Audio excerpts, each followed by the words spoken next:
ಮದುವೆಯಾಗಿ ತಿಂಗಳಾಗಿದ್ದರೂ ಅಮ್ಮ ನನ್ನ ಹೆಂಡತಿ ಜೊತೆ ನನಗೆ ಮೊದಲ ರಾತ್ರಿ ಆಗಲು ಬಿಟ್ಟಿರಲಿಲ್ಲ. ಇಂದು ಅವಳಿಗೆ ನಿಮ್ಮಪ್ಪನಿಗೆ ತುಂಬ ಹುಷಾರಿಲ್ಲ ಅಂತ ಹೇಳಿ ಕಳಿಸಿದ್ದೇನೆ. ತಾತನಿಗೂ ಕೂಡ ಹೇಳಿದ್ದೆ. ಅಮ್ಮನ ವಿಷಯ ತಾತ ಒಪ್ಪಿಕೊಂಡಿದ್ದರು. ಅಡಿಗೆ ಮನೆಯಲ್ಲಿ ನನ್ನ ಹೆಂಡತಿ ಇದ್ದಳು. ಅವಳನ್ನು ಹಿಂದಿನಿಂದ ಹೋಗಿ ಗಟ್ಟಿಯಾಗಿ ತಬ್ಬಿಕೊಂಡೆ. ಮೊದಲು ಅವಳು ಕಿರುಚಿದಳು. ಆನಂತರ ನನ್ನನ್ನು ನೋಡಿ ನನಗೆ ಸಹಕರಿಸಲು ಪ್ರಯತ್ನಿಸಿದಳು. ನಿಧಾನವಾಗಿ ನನ್ನ ಕಡೆ ತಿರುಗಿದಳು. ಕಣ್ಣನ್ನು ಮುಚ್ಚಿಕೊಂಡು ನಾನು ಅವಳ ತುಟಿಗಳಿಗೆ ಮುತ್ತನ್ನು ಕೊಟ್ಟೆ. ಅವಳ ಸೊಂಟವನ್ನು ನನ್ನ ಎರಡೂ ಕೈಗಳಿಂದ ಬಳಸಿದೆ. ಅವಳ ಸೀರೆಯ ಸೆರಗನ್ನು ತೆಗೆದೆ. ಅವಳ ಕತ್ತುಗಳಿಗೆ ಮುತ್ತನ್ನು ಕೊಟ್ಟೆ. ಇನ್ನೇನು ನಾವಿಬ್ಬರು ಒಂದಾಗಬೇಕು. ಅಷ್ಟರಲ್ಲಿ ಪುನಃ ಕಾಲಿಂಗ್ ಬೆಲ್ ಮತ್ತೆ ಮತ್ತೆ ಹೊಡೆಯುತ್ತಿದ್ದರು. ನಾನು ತೆಗೆಯುತ್ತಿರಲಿಲ್ಲ. ಮುಂದೆ ಹೈದರಾಬಾದ್ನ ಫ್ಲೈಟ್ ಇಂಡಿಯಾದಲ್ಲಿ ಲ್ಯಾಂಡ್ ಮಾಡಿದಾಗ ಕ್ಯಾಬಲ್ಲಿ ಬಹಳ ಬೇಗ ಓಡಿ ಬಂದೆ. ನನಗೆ ತುಂಬ ಭಯವಾಗುತ್ತಿತ್ತು, ಏನಾಗುತ್ತದೆಯೋ ಅಂತ. ಅಪ್ಪನನ್ನು ಕಂಡರೆ ನನಗೆ ಪ್ರಾಣ. ಚಿಕ್ಕಂದಿನಿಂದ ಅಮ್ಮ ಯಾವಾಗಲೂ ಕಿರಿಕಿರಿ ಮಾಡುತ್ತಾರೆ. ಹೈದರಾಬಾದ್ನಲ್ಲಿ ಕೆಲಸ ಸಿಕ್ಕಿತು ಅಂತ ಹೇಳಿದಾಗ ಕೂಡ ಮೊದಲು ಅಪ್ಪ ಖುಷಿಯಿಂದ ಒಪ್ಪಿಕೊಂಡರು. ಆದರೆ ಅಮ್ಮ ಬೆಂಗಳೂರಿನಲ್ಲಿ ಕೆಲಸ ಮಾಡಬೇಕು, ಬೇಗ ನಿನಗೆ ಮದುವೆ ಮಾಡಬೇಕು. ಈಗ ತಾನೇ ಕೆಲಸಕ್ಕೆ ಸೇರಿದ ಹುಡುಗ ಮದುವೆಗೆ ಅಂತ ಅಪ್ಪ ಕೇಳಿದರೆ ಅಪ್ಪನನ್ನು ತರಾಟೆಗೆ ತೆಗೆದುಕೊಂಡಳು. ಕೊನೆಗೆ ಅಪ್ಪ, ಅವಳ ಕಿರಿಕಿರಿ ಯಾವಾಗಲೂ ಇದ್ದಿದ್ದೆ, ನೀನು ಅವಳ ಮಾತನ್ನು ಕೇಳಬೇಡ. ಅಲ್ಲಿ ಒಳ್ಳೆಯ ಸಂಬಳ ಸಿಗುತ್ತದೆ, ನಿನ್ನ ಫ್ಯೂಚರ್ಗೆ ಸರಿ ಹೋಗುತ್ತದೆ, ಅಂದರೆ ಕೆಲಸಕ್ಕೆ ಸೇರಿಕೋ ಅಂತ ಹೇಳಿದರು. ನಾನು ಅಪ್ಪ ಹೇಳಿದ ಹಾಗೆ ಮಾಡಿ 5 ವರ್ಷವಾಗಿದೆ. ಒಳ್ಳೆಯ ಪೊಸಿಷನ್ನಲ್ಲಿ ಇದ್ದೇನೆ. ಅಮ್ಮ ಅಪ್ಪನಿಗೆ ಹುಷಾರಿಲ್ಲ ಅಂತ ಹೇಳಿದ್ದಾಳೆ ಫೋನ್ ಮಾಡಿ. ಅಪ್ಪನ ಫೋನ್ಗೆ ಫೋನ್ ಮಾಡಿದರೆ ಸ್ವಿಚ್ ಆಫ್ ಬರುತ್ತಿದೆ. ಅಕ್ಕ, ತಮ್ಮ ಎಲ್ಲರಿಗೂ ಫೋನ್ ಮಾಡಿದಾಗ ಅವರ ಫೋನ್ ಕೂಡ ಸ್ವಿಚ್ ಆಫ್ ಬರುತ್ತಿತ್ತು. ಅಪ್ಪ ಆಸ್ಪತ್ರೆಯಲ್ಲಿ ಅಡ್ಮಿಟ್ ಆಗಿಲ್ಲ, ಮನೆಗೆ ಬಾ ಅಂತ ಅಮ್ಮ ಹೇಳಿದಳು. ಅಂದರೆ ಅಪ್ಪನ ಕಂಡೀಷನ್ ಅಷ್ಟೊಂದು ಕ್ರಿಟಿಕಲ್ ಆಗಿದೆಯಾ? ಆಸ್ಪತ್ರೆಯ ಟ್ರೀಟ್ಮೆಂಟ್ಗೆ ಸ್ಪಂದಿಸದೇ ಇರುವಷ್ಟು, ಅಥವಾ ಕೊನೆ ದಿನಗಳು, ಸ್ವಲ್ಪ ದಿನ ಆರಾಮವಾಗಿರಿ ಅಂತ ಅಪ್ಪನಿಗೆ ಏನಾದರೂ ಡಾಕ್ಟರ್ ಹೇಳಿದ್ದರೆ? ಈ ರೀತಿಯ ಮಾತುಗಳು ನನ್ನ ಕಿವಿಯಲ್ಲಿ ಪ್ರತಿಧ್ವನಿಸುತ್ತಿದ್ದವು. ನನಗೆ ದುಃಖವಾಗುತ್ತಿತ್ತು. ಡ್ರೈವರ್ಗೆ ಹೇಳಿದೆ ಬೇಗ ಮನೆ ಕಡೆ ನಡೆಯಿರಿ ಅಂತ. ಅವರು ಎಷ್ಟು ಫಾಸ್ಟಾಗಿ ಹೋದರೂ ಕೂಡ ನನಗೆ ತುಂಬ ಸ್ಲೋ ಅಂತ ಅನಿಸುತ್ತಿತ್ತು. ನನ್ನ ಪ್ರಾಣ ಅಮ್ಮ, ಆದರೆ ಅಪ್ಪ ನನ್ನ ಪ್ರಪಂಚ. ಅವರಿಲ್ಲದೆ ನನ್ನ ಪ್ರಪಂಚವನ್ನು ಕಲ್ಪನೆ ಮಾಡಿಕೊಳ್ಳಲು ಸಾಧ್ಯವಿಲ್ಲ. ಅಪ್ಪನ ಆ ನಗು, ಆ ಖುಷಿ ಪ್ರತಿ ಬಾರಿ ನನ್ನನ್ನು ಕಾಡುತ್ತಾ ಇತ್ತಿತ್ತು. ನೆನೆಸಿಕೊಂಡರೆ ಒಂದು ರೀತಿ ಖುಷಿಯಾಗುತ್ತದೆ, ಇನ್ನೊಂದು ರೀತಿ ಸಂಕಟವಾಗುತ್ತದೆ. ಅವರು ಗೌರ್ಮೆಂಟ್ ಕೆಲಸದಲ್ಲಿ ಇದ್ದಿದ್ದರಿಂದ ಕಷ್ಟಪಟ್ಟು ನಮ್ಮನ್ನೆಲ್ಲ ಸಾಕಿದರು. ಸಂಬಳ ಸಾಕಾಗುವುದಿಲ್ಲ ಅಂತ ಪಾರ್ಟ್ ಟೈಮ್ ಕೆಲಸಕ್ಕೂ ಕೂಡ ಹೋಗುತ್ತಿದ್ದರು. ಈಗ ನಾನು ಕೈತುಂಬ ಸಂಬಳ ತರುತ್ತೇನೆ, ಚೆನ್ನಾಗಿ ಕುಳಿತುಕೊಂಡು ತಿನ್ನಲಿ ಅನ್ನುವ ಸಮಯಕ್ಕೆ ಅವರ ಪ್ರಾಣಕ್ಕೆ ಏನಾದರೂ ತೊಂದರೆಯಾದರೆ ಅಂತ ದುಃಖವಾಗುತ್ತಿತ್ತು. ಅಷ್ಟರಲ್ಲಿ ಸರ್, ನಿಮ್ಮ ಮನೆ ಬಂತು. ಡ್ರೈವರ್ ಕಾರನ್ನು ನಿಲ್ಲಿಸಿ ಹೇಳಿದಾಗ ನಾನು ವಾಸ್ತವಕ್ಕೆ ಬಂದೆ. ಅವನಿಗೆ ದುಡ್ಡನ್ನು ಕೊಟ್ಟೆ, ಚೇಂಜ್ ಕೂಡ ಕೇಳದೆ ಒಳಗೆ ಹೋದೆ ಅಪ್ಪನನ್ನು ನೋಡಲು. ಆದರೆ ಅಪ್ಪ ಎಲ್ಲೂ ಕಾಣಲಿಲ್ಲ. ಅಮ್ಮನನ್ನು ಕೇಳಿದೆ, ಅಪ್ಪ ಎಲ್ಲಿ ಅಂತ. ಕಾಫಿ ಕುಡಿ, ಅಪ್ಪ ಬರುತ್ತಾರೆ ಅಂತ ಹೇಳಿದರು. ಅಮ್ಮ, ನನಗೆ ಕಾಫಿ ಬೇಡ, ಅಪ್ಪ ಬೇಕು ಅಂತ ಜೋರಾಗಿ ಕಿರುಚಿದೆ. ಅಷ್ಟರಲ್ಲಿ ಹೊರಗಿನಿಂದ ನನ್ನ ಅಪ್ಪ ಬಂದು, ಏಕೆ ಇಷ್ಟೊಂದು ಜೋರಾಗಿ ಕಿರುಚುತ್ತಿದ್ದೀಯಾ? ಅಕ್ಕಪಕ್ಕ ಮನೆಗಳು ಇವೆ, ನಾವು ಮರ್ಯಾದಸ್ಥರು, ಸ್ವಲ್ಪ ಮರ್ಯಾದೆಯಿಂದ ಇರು ಅಂತ ಹೇಳಿದರು. ಕೊನೆಗೆ ಇಷ್ಟು ಅರ್ಜೆಂಟಾಗಿ ಬೆಳಿಗ್ಗೆ ಬಂದಿದ್ದೀಯಾ? ಅದು ವೀಕೆಂಡ್ ಕೂಡ ಅಲ್ಲ, ಏನು ಸಮಾಚಾರ ಅಂತ ಕೇಳಿದಾಗ ನಾನು ಅಮ್ಮನ ಕಡೆ ತಿರುಗಿ ನೋಡಿ, ಏನು ಸಮಾಚಾರ ನೀನು ಹೇಳೋ ಅಪ್ಪನಿಗೆ ಅಂತ ಹೇಳಿದೆ. ರೀ, ಅದು ಇವನಿಗೆ 30 ವರ್ಷ, ಈ ಜನವರಿ ಬಂದರೆ ಕಂಪ್ಲೀಟ್ ಆಗುತ್ತದೆ. ಇವನಿಗೂ ಮದುವೆ ಮಾಡಬೇಕು. ಪ್ರೇಮನ ಮಗಳು ಇವತ್ತು ಬರುತ್ತಾಳೆ. ಅವಳಿಗೂ ಇವನಿಗೂ ಎಂಗೇಜ್ಮೆಂಟ್ ಮಾಡಿಬಿಡೋಣ ಅಂತ ಕರೆಸಿದ್ದು. ಬೇರೆ ನೆಪ ಹೇಳಿದರೆ ಬರುವುದಿಲ್ಲ. 5 ವರ್ಷದಿಂದ ಮಾಡುತ್ತಿರುವ ಕೆಲಸವನ್ನೇ ಮಾಡುತ್ತಾನೆ. ಅದಕ್ಕೆ ನಿಮ್ಮ ಆರೋಗ್ಯ ಸರಿಯಿಲ್ಲ ಅಂತ ಹೇಳಿದೆ. ಆಗ ಅಪ್ಪ ಕೂಡ ಒಂದು ರೀತಿ ಮುಖವನ್ನು ಮಾಡಿಕೊಂಡರು. ನಿನಗೆ ಇನ್ಯಾವುದೇ ಕಾರಣ ಸಿಕ್ಕಿಲ್ಲವಾ ಅಂತ. ಇನ್ಯಾವ ಕಾರಣವನ್ನು ಹೇಳಿ ಹೇಳಿ ಸಾಕಾಗಿ ಬಿಟ್ಟಿದೆ. ಯಾವ ಕಾರಣಕ್ಕೂ ಅವನು ಬಗ್ಗುವುದಿಲ್ಲ. ನನ್ನ ಕೆರಿಯರ್, ನನ್ನ ಸಂಪಾದನೆ, ನನ್ನ ಇಷ್ಟ, ಈ ಮಾತುಗಳನ್ನು ಕಲಿತು ಬಿಟ್ಟಿದ್ದಾನೆ. ನೀವೆಂದರೆ ಮಾತ್ರ ಅವನಿಗೆ ಇಷ್ಟ. ನನ್ನ ಮೇಲೂ ಕೂಡ ಪ್ರೀತಿ ಇಲ್ಲ. ಸಾರಿ ರೀ, ನಿಮ್ಮ ಹೆಸರು ಬಳಸಿದೆ ಅಂತ ಹೇಳಿದರು. ಸ್ವಲ್ಪ ಹೊತ್ತು ಯೋಚಿಸಿದಾಗ ಅಮ್ಮ ಹೇಳಿದ ಮಾತು ಸರಿ ಅಂತ ಅನಿಸಿತು. ನನ್ನ ಗೆಳೆಯರಿಗೆಲ್ಲ ಮದುವೆಯಾಗಿದೆ, ಕೆಲವರಿಗೆ ಮಕ್ಕಳಾಗಿದೆ. ಇನ್ನೂ ವಯಸ್ಸಾದರೆ ಆಮೇಲೆ ಮಕ್ಕಳಾಗುವುದು ಕಷ್ಟ. ನನ್ನನ್ನು ಹುಡುಗಿಯರು ಒಪ್ಪಿಕೊಳ್ಳುವುದು ಕಷ್ಟ ಅಂತ ಹೇಳಿ ಚೆನ್ನಾಗಿ ಸ್ನಾನ ಮಾಡಿ ಅಮ್ಮ ತಂದಿದ್ದ ಹೊಸ ಕುರ್ತವನ್ನು ಹಾಕಿಕೊಂಡು ರೆಡಿಯಾದೆ. ನನ್ನನ್ನು ನೋಡಿದ ತಕ್ಷಣ ಅಮ್ಮ ನನಗೆ ದೃಷ್ಟಿ ತೆಗೆದು, ಎಷ್ಟು ಚೆನ್ನಾಗಿದ್ದೀಯಾ, ನಿನ್ನನ್ನು ನೋಡಿದರೆ ನನಗೆ ಭಯವಾಗುತ್ತದೆ. ಅಲ್ಲ, ಭಯವಾಗುತ್ತಿತ್ತು. ಇಷ್ಟೊಂದು ಸುಂದರವಾಗಿದ್ದೀಯಾ, ಯಾವುದಾದರೂ ಸುಂದರಿ ಬಂದು ಆರಿಸಿಕೊಂಡು ಹೋಗುತ್ತಾಳೆ ಅಂತ. ನಾನು ಜೋರಾಗಿ ಗಟ್ಟಿಯಾಗಿ ಅಪ್ಪನನ್ನು ತಬ್ಬಿಕೊಂಡೆ. ಅಪ್ಪ, ಒಂದು ಕ್ಷಣ ನಾನು ನಿಮ್ಮ ಬಗ್ಗೆ ಕೆಟ್ಟದಾಗಿ ಯೋಚಿಸಿದೆ. ತಮಾಷೆ ಮಾಡಬೇಡ ಅಮ್ಮ. ನನ್ನ ಹೃದಯ ನಿಂತು ಹೋಗಿತ್ತು ಎಲ್ಲರ ಫೋನ್ ಸ್ವಿಚ್ ಆಫ್ ಬರುತ್ತಿದ್ದಾಗ. ಆಗ ಅಪ್ಪ, ಹೋಗಲಿ ಬಿಡು, ಇಂದು ಮದುವೆ ಆಗಿಬಿಡು. ಆ ಹುಡುಗಿಯನ್ನು ನೋಡು, ಅವಳು ತುಂಬ ಸುಂದರವಾಗಿದ್ದಾಳೆ ಅಂತ ತುಂಬ ಜನ ಹೇಳಿದ್ದಾರೆ. ನೀನು ಮೊದಲು ಸ್ವಲ್ಪ ಹೊತ್ತು ಮಾತನಾಡು, ಒಬ್ಬನೇ ಅವಳ ಜೊತೆ. ಆನಂತರ ಇಷ್ಟವಾದರೆ ಒಪ್ಪಿಕೋ ಅಂತ ಹೇಳಿದಾಗ ಅಮ್ಮ ಖಾರವಾಗಿ ಮಾತನಾಡಿದಳು. ನನ್ನ ಆಯ್ಕೆ ತುಂಬ ಚೆನ್ನಾಗಿರುತ್ತದೆ ಅಂತ. ಹುಡುಗಿಯ ಮನೆಯವರು ಬಂದರು. ಹುಡುಗಿಯನ್ನು ನೋಡಿ ನಾನು ಶಾಕ್ ಆದೆ. ಹುಡುಗಿ ಪ್ಯಾಂಟು ಶರ್ಟು ಹಾಕಿದ್ದಾಳೆ. ಅದು ಶರ್ಟು ತುಂಬ ಸ್ಲೀವ್ಲೆಸ್ ಇದೆ. ತುಂಬ ಮಾಡ್ರನ್ ಅನಿಸುತ್ತದೆ. ಹಣೆಯಲ್ಲಿ ಸ್ಟಿಕ್ಕರ್ ಕೂಡ ಇಲ್ಲ. ಕೂದಲನ್ನು ಹಿಡಿಬಿಟ್ಟಿದ್ದಾಳೆ. ಯಾವುದೇ ಕಾರಣಕ್ಕೂ ಇವಳನ್ನು ಮಾತ್ರ ಮದುವೆ ಆಗಬಾರದು. ಅವಳ ಹಾವ ಭಾವ ಮಾತುಗಳು ತುಂಬ ರಫ್ ಆಗಿತ್ತು. ನೋಡಲು ಕೂಡ ಸುಂದರವಾಗಿದ್ದರು. ಮಾಡ್ರನ್ ಆಗಿರುವುದರಿಂದ ನನಗೆ ಒಪ್ಪಿಕೊಳ್ಳಲು ಸಾಧ್ಯವೇ ಇಲ್ಲ. ಅಪ್ಪ ಅಮ್ಮ ತುಂಬ ಕಷ್ಟಪಟ್ಟು ನಮ್ಮನ್ನು ಸಾಕಿದ್ದಾರೆ. ಅವರ ಸೇವೆ ಮಾಡುವ ಸೊಸೆಯನ್ನು ತರಬೇಕು ಅಂತ ಅಂದುಕೊಂಡಿದ್ದೆ. ಎಲ್ಲರದ್ದು ಕಾಫಿ ಟಿಫನ್ ಆದ ಮೇಲೆ ಅಪ್ಪ, ನಾವು ಹುಡುಗನ ಜೊತೆ ಮಾತನಾಡಿ ನಿಮಗೆ ಹೇಳಿ ಕಳಿಸುತ್ತೇವೆ. ಅವರು ಹೋದ ನಂತರ ಅಮ್ಮ ಜಗಳ ಮಾಡಿದರು. ಎಂಗೇಜ್ಮೆಂಟ್ ಸೀರೆ ಎಲ್ಲವನ್ನು ತಂದಿಟ್ಟಿದ್ದೆ, ನೀವೇ ಅವರನ್ನು ಕಳಿಸಿದಿರಿ ಅಂತ. ಆಗ ನಿನ್ನ ಮಗನ ಮುಖವನ್ನು ನೋಡಿ. ಅವಳನ್ನು ನೋಡಿದ ತಕ್ಷಣ ಅವನು ಮುಖವನ್ನು ಗಂಟು ಹಾಕಿಕೊಂಡ. ಸಂಸಾರ ಮಾಡಬೇಕಾಗಿರುವುದು ಅವಳ ಜೊತೆ. ಅವನಿಗೆ ಇಷ್ಟ ಇಲ್ಲವಾದರೆ ಬಲವಂತವಾಗಿ ನಿನ್ನ ಮಾತನ್ನು ಕೇಳಿ ನಾನು ಮದುವೆ ಮಾಡುವುದಿಲ್ಲ. ನೀನು ಆಗಿನ ಕಾಲದವಳು. ಈಗಿನ ಕಾಲದ ಮಕ್ಕಳಿಗೆ ಗೊತ್ತು ಅವರ ಲೈಫ್ ಪಾರ್ಟ್ನರ್ ಹೇಗೆ ಇರಬೇಕು ಅಂತ. ಆ ಹುಡುಗಿ ಕೂಡ ನನ್ನ ಪಕ್ಕ ಕುಳಿತುಕೊಳ್ಳುತ್ತಲೇ ನಾನು ಅಂದುಕೊಂಡೆ, ಇವಳು ನನ್ನ ಮನೆಯ ಸೊಸೆ ಆಗುವುದಿಲ್ಲ ಅಂತ. ನಂತರ ಅಪ್ಪ ಇನ್ನೊಂದು ಹುಡುಗಿಯ ಫೋಟೋವನ್ನು ತೋರಿಸಿದರು ಅವರ ಫೋನ್ನಲ್ಲೇ. ಮನಸ್ಸು ಇವಳೇ ನನ್ನ ಹೆಂಡತಿ, ಮದುವೆ ಆದರೆ ಇವಳನ್ನೇ ಅಂತ ಅನಿಸಿತು. ಅಪ್ಪನನ್ನು ಗಟ್ಟಿಯಾಗಿ ತಬ್ಬಿಕೊಂಡು, ಪ್ಲೀಸ್, ನಾನು ಚಿಕ್ಕವನಾದ ದಿನದಿಂದಲೂ ನಿನ್ನ ಬಳಿ ಏನೂ ಕೇಳಿಲ್ಲ. ಇವಳನ್ನು ಪ್ಲೀಸ್ ನನ್ನ ಹೆಂಡತಿಯನ್ನಾಗಿ ಮಾಡು. ಯಾವ ಜಾತಿಯಾದರೂ ಪರವಾಗಿಲ್ಲ. ಆಸ್ತಿ ವರದಕ್ಷಿಣೆ ಏನೂ ಬೇಡ. ಮದುವೆಯನ್ನು ನಾನು ಮಾಡಿಕೊಳ್ಳುತ್ತೇನೆ. ನನ್ನ ಬ್ಯಾಂಕ್ ಬ್ಯಾಲೆನ್ಸ್ ಬೇಜಾನಾಗಿದೆ. 5 ವರ್ಷದಿಂದ ದುಡಿದಿದ್ದೇನೆ. ಮದುವೆಯನ್ನು ನಾನೇ ಮಾಡಿಕೊಳ್ಳುತ್ತೇನೆ. ಅಮ್ಮ ನನ್ನನ್ನು ತಾತ್ಸಾರದಿಂದ ನೋಡುತ್ತಿದ್ದಳು. ಆಗ ಅಪ್ಪ, ಸ್ವಲ್ಪ ಸಮಾಧಾನ ಮಾಡಿಕೊ, ಇವಳನ್ನೇ ಮದುವೆ ಮಾಡಿಸುತ್ತೇನೆ. ಇವಳು ನನ್ನ ಗೆಳೆಯನ ಮಗಳು, ಡಿಗ್ರಿ ಆಗಿದೆ, ಮನೆಯಲ್ಲೇ ಇದ್ದಾಳೆ. ಅಪ್ಪ ಸ್ವಲ್ಪ ಹೊತ್ತಿಗೆ ಹೇಳಿದರು. ನಾನು ಅವರ ಅಪ್ಪನ ಜೊತೆ ಮಾತನಾಡಿದ್ದೇನೆ. ಹೋಗಿ ಬರೋಣ, ಎಲ್ಲರೂ ಬನ್ನಿ. ತಾಂಬೂಲವನ್ನು ಹೋಗುತ್ತಾ ತೆಗೆದುಕೊಳ್ಳೋಣ. ಹುಡುಗಿ ಮನೆಯಲ್ಲೇ ಇದ್ದಾಳಂತೆ. ಅಮ್ಮ ಮೂತಿ ತಿರುಗಿಸಿ ನಾನು ಬರೋದಿಲ್ಲ ಅಂತ ಹೋದಳು. ಆಗ ನಾನು, ಅಕ್ಕ, ಬಾವ, ಅಪ್ಪ ಇಷ್ಟು ಜನ ಹೋದೆವು. ನನ್ನ ಎದೆ ಒಡೆದುಕೊಳ್ಳುತ್ತಿತ್ತು. ಅವಳನ್ನು ಒಂದು ಬಾರಿ ನೋಡಬೇಕು, ಅವಳ ಜೊತೆ ಮಾತನಾಡಬೇಕು. ನನ್ನನ್ನು ಅವಳು ಮದುವೆಗೆ ಒಪ್ಪಿಕೊಳ್ಳುತ್ತಾಳೆ ಅಲ್ಲವೇ? ಒಂದು ಹುಡುಗಿ ಒಪ್ಪಿಕೊಳ್ಳುವಷ್ಟು ಯೋಗ್ಯತೆ ನನ್ನಲ್ಲಿದೆ ಅಂತ ಪ್ರತಿ ಬಾರಿ ನಾನು ಅಂದುಕೊಳ್ಳುತ್ತಿದ್ದೆ. ಅವರ ಮನೆ ಬಂದ ತಕ್ಷಣ ನನ್ನ ಎದೆ ಇನ್ನೂ ಜೋರಾಗಿ ಒಡೆದುಕೊಳ್ಳುತ್ತಿದೆ.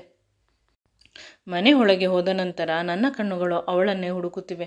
ಎಷ್ಟು ಹುಡುಕಿದರೂ ಕೂಡ ಅವಳು ಬರುತ್ತಿಲ್ಲ. ಅವರ ಅಕ್ಕ ಬರುತ್ತಿದ್ದಾಳೆ, ಅವರ ಅಮ್ಮ ಬರುತ್ತಿದ್ದಾರೆ, ಅವರ ಚಿಕ್ಕಮ್ಮ ಬರುತ್ತಿದ್ದಾರೆ. ನನ್ನನ್ನು ಸತಾಯಿಸಬೇಕು ಅಂತ ಮಾಡುವ ರೀತಿ ಇತ್ತು. ಕೊನೆಗೆ ಅಪ್ಪನ ಹತ್ತಿರ ಹೋಗಿ ಅವರ ಕಿವಿಯಲ್ಲಿ ಏನೋ ಹೇಳಿದೆ. ಅವಳನ್ನು ಕರೆದುಕೊಂಡು ಬಂದರು. ರೇಷ್ಮೆ ಸೀರೆ ಹುಟ್ಟಿಕೊಂಡು ಸುಂದರವಾಗಿ ಕಾಣುತ್ತಿದ್ದಳು. ದೇವಲೋಕದ ಅಪ್ಸರೆಯಂತೆ. ಫೋಟೋದಲ್ಲಿ ಇದ್ದಕ್ಕಿಂತ 10 ಪಟ್ಟು ಸುಂದರವಾಗಿದ್ದಳು. ಕೆಂಪು ಬಣ್ಣದ ಸೀರೆ, ಹಸಿರು ಬಣ್ಣದ ಬ್ಲೌಸನ್ನು ಹಾಕಿದ್ದಳು. ಮೈ ತುಂಬ ಒಡವೆ ಹಾಕಿದ್ದಳು. ಅವಳನ್ನು ಕಣ್ಣನ್ನು ಮಿಟುಕಿಸದೆ ನೋಡುತ್ತಾ ಇದ್ದೆ. ಅಲ್ಲಿ ಇದ್ದವರೆಲ್ಲ ನನ್ನನ್ನು ನೋಡಿ ನಗುತ್ತಿದ್ದರು. ಹುಡುಗಿ ಒಪ್ಪಿಗೆಯಾ ಅಂತ ಕೇಳಿದರು. ನಾನು ಹೌದು ಅಂತ ತಲೆ ಅಲ್ಲಾಡಿಸಿದೆ. ಮದುವೆ ಈ ವಾರದಲ್ಲಿ ಮಾಡಬೇಕು, ಇಲ್ಲವಾದರೆ ಇನ್ನು 3 ತಿಂಗಳು.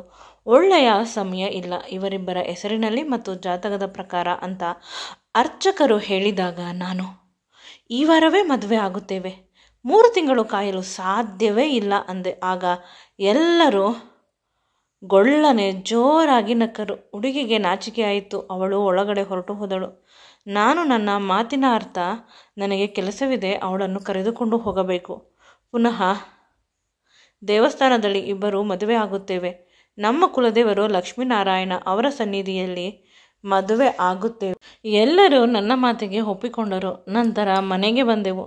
ನಾವೆಲ್ಲರೂ ಖುಷಿಯಿಂದ ಇದ್ದರೆ ಅಮ್ಮನಿಗೆ ಅವಳು ತೋರಿಸಿದ ಹುಡುಗಿಯನ್ನು ಮದುವೆ ಆಗಿಲ್ಲ ಅಂತ ಬೇಸರವಿತ್ತು. ಮದುವೆಯ ಸಿದ್ಧತೆಯನ್ನು ನನ್ನ ಅಕ್ಕ ಭಾವ ಮುಂದೆ ನಿಂತು ಮಾಡಿದರು. ಪೂಜೆಗೂ ಕೂಡ ಅವರೇ ಕುಳಿತರು. ಮದುವೆ ದೇವಸ್ಥಾನದಲ್ಲಿ ತುಂಬ ಚೆನ್ನಾಗಿ ಆಯಿತು. ಸಾಧ್ಯವಾದಷ್ಟು ಜನರನ್ನು ರಿಸೆಪ್ಷನ್ಗೆ ಕರೆದಿದ್ದೆವು. ಅಂದು ಸಾಯಂಕಾಲ ರಿಸೆಪ್ಷನ್ನನ್ನು ಕೂಡ ಮಾಡಿಕೊಂಡೆ. ಎಲ್ಲ ಬಹಳ ಬೇಗ ಬೇಗ ಆಗಿ ಹೋಯಿತು. ನನ್ನ ಎದುರಿಗೆ ಎಷ್ಟೊಂದು ಸುಂದರವಾದ ಸೌಂದರ್ಯ ರಾಶಿ ಇದ್ದರೂ ಕೂಡ ಅವಳನ್ನು ಮುಟ್ಟಲು ಸಾಧ್ಯವಾಗುತ್ತಿಲ್ಲ ಅಂತ ಬೇಸರವಾಗುತ್ತಿತ್ತು. ಶಾಸ್ತ್ರ ಮಾಡಬೇಕಾದಾಗ ಅವಳ ಕೈ ನನ್ನ ಕೈಗೆ ಟಚ್ ಆದಾಗ ಒಂದು ರೀತಿ ರೋಮಾಂಚನವಾಗುತ್ತಿತ್ತು. ಇಂದು ರಾತ್ರಿ ಫಸ್ಟ್ ನೈಟ್ ಇದೆ ಅಂತ ನೆನೆಸಿಕೊಂಡರೆ ಇನ್ನೂ ಖುಷಿಯಾಗುತ್ತಿತ್ತು. ಇಂದು ಅವಳು ನನ್ನಲ್ಲಿಗೆ ಬರುತ್ತಾಳೆ ಅಂತ ಕಾದು ಕುಳಿತಿದ್ದೆ. ಎಷ್ಟೊತ್ತಾದರೂ ಅವಳು ಬಂದಿಲ್ಲ. ಹೊರಗೆ ಬಂದು ನೋಡಿದರೆ ಅಮ್ಮನ ರೂಮಿನಲ್ಲಿ ಅಮ್ಮನಿಗೆ ಕಾಲು ಒತ್ತುತ್ತಿದ್ದಾಳೆ. ಅಮ್ಮ ನನಗೆ ಸುಸ್ತು, ಹುಷಾರಿಲ್ಲ ಅಂತ ನಾಟಕ ಮಾಡುತ್ತಿದ್ದಾಳೆ. ಏಕೆಂದರೆ ಅಮ್ಮ ತುಂಬ ಸ್ಟ್ರಾಂಗ್ ಪರ್ಸನ್, ಯಾವತ್ತೂ ಹುಷಾರಿಲ್ಲ ಅನ್ನುವ ಮನುಷ್ಯಳೇ ಅಲ್ಲ. ನನ್ನ ಮೊದಲ ರಾತ್ರಿಯ ದಿನವೇ ಕಾಲು ನೋವು ಬಂದರೆ ಅಪ್ಪನ ಕೈಯಲ್ಲಿ ಮಾಡಿಸಿಕೊಳ್ಳಲಿ, ಅಕ್ಕನ ಕೈಯಲ್ಲಿ ಮಾಡಿಸಿಕೊಳ್ಳಲಿ ಅಂತ ಅವಳನ್ನು ಕರೆದುಕೊಂಡು ಬರಲು ಹೋದೆ. ಆದರೆ ನನ್ನ ಹೆಂಡತಿ ಕೂಡ ನಾನು ಕರೆದರೆ ಬರುತ್ತಿಲ್ಲ. ಅತ್ತೆಗೆ ಹುಷಾರಿಲ್ಲ, ನಾವು ಮೊದಲ ರಾತ್ರಿ ಮಾಡಿಕೊಳ್ಳಬೇಕಾ ಅಂತ ನೆಲ ನೋಡಿದಳು. ಇದೇಕೋ ಸರಿ ಹೋಗುತ್ತಿಲ್ಲ. ನನಗೆ ಇನ್ನೂ ಕೋಪ ಬರುತ್ತದೆ. ಏನಾದರೂ ಹೆಚ್ಚು ಕಡಿಮೆ ಅಂತೂ ಆಗುವುದು ಸತ್ಯ ಅಂತ ಅಕ್ಕನನ್ನು ಕರೆದು ಹೇಳಿದೆ. ಆಗ ಅಮ್ಮ ಪೂಜಾರಿಗೆ ಫೋನ್ ಮಾಡಿಕೊಟ್ಟರು. ಇಂದು ಒಳ್ಳೆಯ ದಿನವಲ್ಲವಂತೆ. ಇವರು ಮೊದಲ ರಾತ್ರಿ ಮಾಡಿಕೊಂಡರೆ ಕೆಟ್ಟ ಮಕ್ಕಳು ಹುಟ್ಟುತ್ತಾರೆ. ಯಾವುದೇ ಕಾರಣಕ್ಕೂ ಈ ರಾತ್ರಿ ನೀವಿಬ್ಬರು ಒಂದು ಆಗಲು ಬಿಡುವುದಿಲ್ಲ. ನಾಳೆ ರಾತ್ರಿ ಮಾಡಿಕೊಂಡರೆ ಆಯಿತು, ಏನಾಗಿ ಬಿಡುತ್ತದೆ ಅಂತ ಬೈದು ಕಳಿಸಿದ್ದಳು. ನನ್ನ ಹೆಂಡತಿ ಅವಳ ರೂಮಿನಲ್ಲಿ ಮಲಗುವುದು ಬೇಡ ಅಂತ ಅಕ್ಕನ ಜೊತೆ ಅವಳ ರೂಮ್ಗೆ ಕಳಿಸಿದೆ ಮಲಗಲು. ಬೆಳಗ್ಗೆ ಎದ್ದ ತಕ್ಷಣ ಅವಳ ಹಿಂದೆ ಮುಂದೆ ಓಡಾಡುತ್ತಿದ್ದೆ. ಆಗ ಅಮ್ಮ ಬಂದು ತಡೆದಳು. ಮೊದಲ ರಾತ್ರಿ ಮಾಡಿಕೊಳ್ಳಬಾರದು, ರಾತ್ರಿ ಹೊತ್ತು ಮಾಡಿಕೊಳ್ಳಬೇಕು, ಹಗಲಿನಲ್ಲಿ ಮಾಡಬಾರದು ಅಂತ ಅವಳನ್ನು ನನ್ನನ್ನು ದೂರ ಇಡಲು ಪ್ರಯತ್ನಿಸಿದಳು. ಆದರೂ ಕೂಡ ನಾನು ಅವಳ ಹಿಂದೆ ಸುತ್ತುತ್ತಿದ್ದೆ. ಎದುರು ಅಮಾವಾಸ್ಯೆ, ಇಂದು ಮೊದಲ ರಾತ್ರಿ ಮಾಡಿಕೊಳ್ಳಬಾರದು ಅಂತ ಹೇಳಿದಳು. ಮಾರನೇ ದಿನ ಅಮಾವಾಸ್ಯೆ. ಇಂದು ಯಾವುದೇ ಕಾರಣಕ್ಕೂ ಮೊದಲ ರಾತ್ರಿ ಮಾಡಿಕೊಳ್ಳಬಾರದು. ಮಾಡಿಕೊಂಡರೆ ತುಂಬ ಕಷ್ಟವಾಗುತ್ತದೆ, ಜೀವನ ಪರ್ಯಂತ ನೋವು ಅನುಭವಿಸುತ್ತೀರಾ ಅಂತ. ಅಮ್ಮ ಮೊದಲ ರಾತ್ರಿ ಮಾಡಿಕೊಳ್ಳುವುದಿಲ್ಲ, ನಾರ್ಮಲ್ ಆಗಿ ಇರುತ್ತೇವೆ ಅಂತ ಅಂದಾಗ ನಾನು ನಿನಗೆ ಮೂರ್ಖಳ ರೀತಿ ಕಾಣುತ್ತಾ ಇದ್ದೇನಾ? ಇಲ್ಲ ತಾನೆ? ನೀನು ಅವಳನ್ನು ಸುಮ್ಮನೆ ಬಿಡುತ್ತೀಯಾ? ನಾನು ಅವಳನ್ನು ಗಟ್ಟಿಯಾಗಿ ತಬ್ಬಿಕೊಳ್ಳಬೇಕು, ಅವಳ ಹಣೆಗೆ ಮುತ್ತು ಕೊಡಬೇಕು, ನಂತರ ತುಟಿಗೆ. ಅದನ್ನು ನೆನೆಸಿಕೊಂಡೆ. ನನ್ನ ಮನಸ್ಸು ಕುಣಿಯುತ್ತಿತ್ತು. ಇಂದು ಏನಾದರೂ ಆಗಲಿ ಮೊದಲ ರಾತ್ರಿ ಮಾಡಿಕೊಳ್ಳಲೇಬೇಕು ಅಂತ ಅಂದುಕೊಂಡೆ. ಅಷ್ಟರಲ್ಲಿ ನನ್ನ ಅಮ್ಮನ ಅಪ್ಪ ಫೋನ್ ಮಾಡಿದ್ದರು. ವಿಷಯ ಏನು ಅಂತ ಕೇಳಿದಾಗ ಮದುವೆ ಆಗಿ ಹೇಗಿದ್ದೀಯಾ ಅಂತ ವಿಚಾರಿಸಲು. ನಿನ್ನ ಮಗಳು ಮೊದಲ ರಾತ್ರಿ ಮಾಡಿಕೊಳ್ಳಲು ಬಿಡುತ್ತಿಲ್ಲ ಅಂದಾಗ, ಅಯ್ಯೋ ಹುಚ್ಚ, ಅವಳು ನಿನ್ನ ಹೆಂಡತಿ, ನೀನೇ ಮಾಡಿಕೊಳ್ಳಬೇಕು, ಅವರ ಪರ್ಮಿಷನನ್ನು ಕಾದರೆ ಆಯಿತು. ನನ್ನ ಮಗಳಿಗೆ ಹೊಟ್ಟೆ ಉರಿ ಜಾಸ್ತಿ, ನೀನು ಅವಳನ್ನು ಜಾಸ್ತಿ ಪ್ರೀತಿಸುತ್ತೀಯಾ ಅಮ್ಮನಿಗಿಂತ ಹೆಚ್ಚಿಗೆ ಅಂತ. ಅದು ಎಲ್ಲ ಅಮ್ಮಂದಿರ ಸ್ವಭಾವನೇ. ನನಗೆ ಹುಷಾರಿಲ್ಲ ಅಂತ ಹೇಳಿ ಇಲ್ಲಿಗೆ ಕಳಿಸು. 1 ವಾರ ಅವಳು ನಿನ್ನ ಕಡೆ ಬರದೇ ಇರುವ ರೀತಿ ಮಾಡುತ್ತೇನೆ. ಅಮ್ಮನಿಗೆ ಹೇಳಿದ ತಕ್ಷಣ ಅಮ್ಮ ಅಳಲು ಶುರು ಮಾಡಿದಳು. ಏಕೆಂದರೆ ತಾತನಿಗೆ ಇತ್ತೀಚೆಗೆ ಹುಷಾರಿಲ್ಲ. ಇನ್ನೂ ಹುಷಾರಿಲ್ಲ ಅಂದ ತಕ್ಷಣ ಅವಳು ಗಾಬರಿಯಾಗಿ ಅಪ್ಪನನ್ನು ಕರೆದುಕೊಂಡು ಹೋದಳು. ಇನ್ನು ಅಕ್ಕ ಭಾವ ಕೂಡ ನಾವು ಹೋಗುತ್ತೇವೆ, ನಮಗೆ ಕೆಲಸವಿದೆ ಅಂತ ಹೊರಗೆ ಹೋದರು. ಹೋಗಬೇಕಾದಾಗ ಅಕ್ಕ ನನ್ನ ಕಿವಿಯಲ್ಲಿ, ನಾವು ಇಂದು ರಾತ್ರಿ ಬರುವುದಿಲ್ಲ, ತಮ್ಮನನ್ನು ನಮ್ಮ ಮನೆಗೆ ಕರೆದುಕೊಂಡು ಹೋಗುತ್ತಿದ್ದೇವೆ. ನಿಮ್ಮ ರೂಮನ್ನು ಚೆನ್ನಾಗಿ ಡೆಕೋರೇಟ್ ಮಾಡಿದ್ದೇನೆ. ಈ ರಾತ್ರಿ ಮುಹೂರ್ತ ಚೆನ್ನಾಗಿದೆ, ಫಸ್ಟ್ ನೈಟ್ ಮಾಡಿಕೊಳ್ಳಿ, ಆಲ್ ದಿ ಬೆಸ್ಟ್ ಅಂತ ಹೇಳಿ ಹೋದಳು. ಈಗ ಸಮಯ 6 ಗಂಟೆ ಆಗಿತ್ತು. ಅವರೆಲ್ಲರೂ ಹೋದ ಮೇಲೆ ಇವಳು ನನ್ನ ಎದುರಿಗೆ ನಿಂತುಕೊಳ್ಳಲು ನಾಚಿಕೆ ಆಗಿ ಅಡಿಗೆ ಮನೆಯಲ್ಲಿ ಹೋಗಿ ಏನೋ ಮಾಡುತ್ತಿದ್ದಳು. ಹಿಂದೆ ಹೋಗಿ ಅವಳನ್ನು ಗಟ್ಟಿಯಾಗಿ ತಬ್ಬಿಕೊಂಡೆ. ಅವಳ ಸೊಂಟವನ್ನು ನನ್ನ ಕೈಗಳಿಂದ ಹಿಡಿದುಕೊಂಡೆ. ಅವಳ ಸೊಂಟ ನನಗೆ ತಾಕಿದಾಗ ಮೈ ರೋಮಾಂಚನವಾಯಿತು. ಅವಳ ಕತ್ತುಗಳಿಗೆ ಮುತ್ತನ್ನು ಕೊಟ್ಟೆ. ಮೊದಲು ಸ್ವಲ್ಪ ಅವಳು ಬೆಚ್ಚಿದಳು. ನಂತರ ನಾನು ಅಂತ ಅರ್ಥವಾದ ಮೇಲೆ ನನಗೆ ಸಹಕರಿಸಿದಳು. ಅವಳು ಕಣ್ಣನ್ನು ಮುಚ್ಚಿಕೊಂಡು ನನ್ನ ಕಡೆ ತಿರುಗಿದಳು. ಅವಳ ತುಟಿಗಳಿಗೆ ಮುತ್ತನ್ನು ಕೊಡಲು ಹೋದೆ. ಅವಳು ಕೂಡ ಅದನ್ನು ನಿರೀಕ್ಷೆ ಮಾಡಿದ್ದಳು. ಅವಳ ತುಟಿಗಳು ಭಯದಿಂದ, ನಾಚಿಕೆಯಿಂದ ಅದರುತ್ತಿದ್ದವು. ಆ ಗುಲಾಬಿ ತುಟಿಗಳನ್ನು ಇನ್ನೇನು ಮುಟ್ಟುಕೊಳ್ಳಬೇಕು ನನ್ನ ತುಟಿಗಳಿಂದ ಅಂತ ಅಂದುಕೊಳ್ಳುವಷ್ಟರಲ್ಲಿ ಕಾಲಿಂಗ್ ಬೆಲ್ ಪದೇ ಪದೇ ಆಯಿತು. 1 ಬಾರಿ ಬೆಲ್ ಮಾಡಿದರೆ ಸಾಕು, ಯಾರಿವರು ಅಂತ ಕೋಪದಿಂದ ಹೋಗಿ ಕಿಟಕಿಯಲ್ಲಿ ನೋಡಿದಾಗ ಅಮ್ಮನ ಕ್ಲೋಸ್ ಫ್ರೆಂಡ್ ಕವಿತಾ ಆಂಟಿ ಇದ್ದಳು. ಕಾಲಿಂಗ್ ಬೆಲ್ಲನ್ನು ಆಫ್ ಮಾಡಿ ಬಂದೆ. ಪುನಃ ಅವಳು ಕಿಚನ್ನಲ್ಲಿ ಇರಲಿಲ್ಲ. ಅವಳನ್ನು ಎಲ್ಲ ಕಡೆ ಹುಡುಕಿದೆ, ಎಲ್ಲೂ ಸಿಗಲಿಲ್ಲ. ನಂತರ ರೂಮಿಗೆ ಹೋದಾಗ ರೂಮಿನಲ್ಲಿ ಒಂದು ಸುಂದರವಾದ ಸೀರೆಯನ್ನು ಹುಟ್ಟಿಕೊಂಡು ಕುಳಿತಿದ್ದಳು. ಬ್ಲ್ಯಾಕ್ ಕಲರ್ ಸೀರೆ. ಅವಳ ದೇಹದ ಮೈಮಾಟ ತುಂಬ ಚೆನ್ನಾಗಿ ಕಾಣುತ್ತಿತ್ತು. ಇವಳು ಇನ್ನೂ ಮುದ್ದಾಗಿ ಕಾಣುತ್ತಿದ್ದಳು. ಅವಳು ತುಂಬ ಬೆಳ್ಳಗೆ ಇರುವುದರಿಂದ ಇನ್ನೂ ಕೂಡ ಅವಳ ಬಿಳಿಯ ಮೈ ಆ ಸೀರೆ ಹೊರಗೂ ಕೂಡ ಕಾಣುತ್ತಿತ್ತು. ಹಾಸಿಗೆ ಮೇಲೆ ಕಾಲನ್ನು ಹಾಕಿಕೊಂಡು ಕುಳಿತಿದ್ದಳು ರಾಣಿಯ ರೀತಿ. ನಾನು ಅವಳ ಬಳಿ ಹೋಗಿ ಕುಳಿತುಕೊಂಡು ಅವಳ ಕೈಗೆ ಮುತ್ತನ್ನು ಕೊಟ್ಟೆ. ಅವಳ ಹಣೆಗೆ, ಕೆನ್ನೆಗೆ, ತುಟಿಗಳಿಗೆ ಮುತ್ತು ಕೊಟ್ಟೆ. ನಂತರ ಅವಳ ಬೆನ್ನು ಮತ್ತು ಕತ್ತಿಗೆ ನಿರಂತರವಾಗಿ ಮುತ್ತನ್ನು ಕೊಡುತ್ತಿದ್ದೆ. ಇದರಿಂದ ಅವಳಿಗೆ ರೋಮಾಂಚನವಾಗುತ್ತಿತ್ತು. ಸ್ವಲ್ಪ ಹೊತ್ತಿಗೆ ಇಬ್ಬರೂ ಕೂಡ ಸಂಪೂರ್ಣವಾಗಿ ಬೆತ್ತಲಾಗಿ ಮೊದಲ ರಾತ್ರಿಯ ಸುಖವನ್ನು ತೆಗೆದುಕೊಂಡೆವು. ಮದುವೆಯಾಗಿ ಇಷ್ಟು ದಿನವಾದ ಮೇಲೆ ಇದೇ ಮೊದಲು ನಾವಿಬ್ಬರೂ ಒಂದಾಗಿದ್ದು.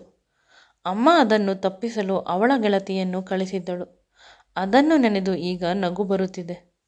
ಅಮ್ಮನಿಗೆ ಇನ್ಸೆಕ್ಯೂರಿಟಿ, ಎಷ್ಟೊಂದು ಒಳ್ಳೆಯ ಸಂಪಾದನೆ ತರುವ ಮಗ ಸೊಸೆ ಪಾಲಾದರೆ ಅಂತ. ಆಕೆಗೆ ತಿಳಿದಿಲ್ಲ. ಮೊದಲು ನಾನು ಅವಳ ಮಗನೇ, ಆನಂತರ ನನ್ನ ಮುದ್ದಿನ ಸುಂದರವಾದ ಹೆಂಡತಿಯ ಗಂಡ. ನಾನು ಅವಳನ್ನು ನೋಡಿದರೆ ಅವಳು ಇನ್ನೂ ಮಗುವಿನಂತೆ ಮಲಗಿದ್ದಳು. ಇನ್ನೂ ಸುಂದರವಾಗಿ ಕಾಣುತ್ತಿದ್ದಳು. ಅವಳ ಬಳಿ ಹೋಗಿ ಅವಳ ಹಣೆಗೆ ಪ್ರೀತಿಯ ಮುತ್ತನ್ನು ಕೊಟ್ಟೆ. ಇನ್ನು ಮುಂದುವರಿಯಬೇಕು ಅಂತ ಅನಿಸಿತು. ಆದರೆ ಅವಳು ಮಲಗಿದ್ದಾಳೆ ಅಂತ ಅಂದುಕೊಂಡು ಮೇಲೆ ಹೇಳುತ್ತಿದ್ದೆ. ಅಷ್ಟರಲ್ಲಿ ಅವಳು ನನ್ನ ಕೈಯನ್ನು ಗಟ್ಟಿಯಾಗಿ ಹಿಡಿದುಕೊಂಡಳು. ಅವಳ ಹತ್ತಿರ ಸೆಳೆದಳು. ಆ ರಭಸಕ್ಕೆ ನಾನು ಅವಳ ಮೇಲೆ ಬಿದ್ದೆ. ಇಬ್ಬರ ತುಟಿಗಳು ಪುನಃ ಒಂದಾದವು. ಪುನಃ ನಾವಿಬ್ಬರು ನಮ್ಮಿಬ್ಬರ ಪ್ರೀತಿಯನ್ನು ಪರಸ್ಪರ ಹಂಚಿಕೊಳ್ಳಲು ವ್ಯಸ್ತವಾದೆವು. ಈ ಕ್ಷಣ ಇದೇ ರೀತಿ ನಿಂತುಕೊಳ್ಳಲಿ, ನಾವಿಬ್ಬರು ಇದೇ ರೀತಿ ಇರಬೇಕು ಪ್ರತಿ ಕ್ಷಣ ಅಂತ ಅನಿಸುತ್ತಿತ್ತು. ಅವಳನ್ನು ನೋಡಿದ ಪ್ರತಿ ಕ್ಷಣವೂ ನನಗೆ ಅವಳ ಮೇಲೆ ಪ್ರೀತಿ ಹೆಚ್ಚಾಗುತ್ತಿತ್ತು.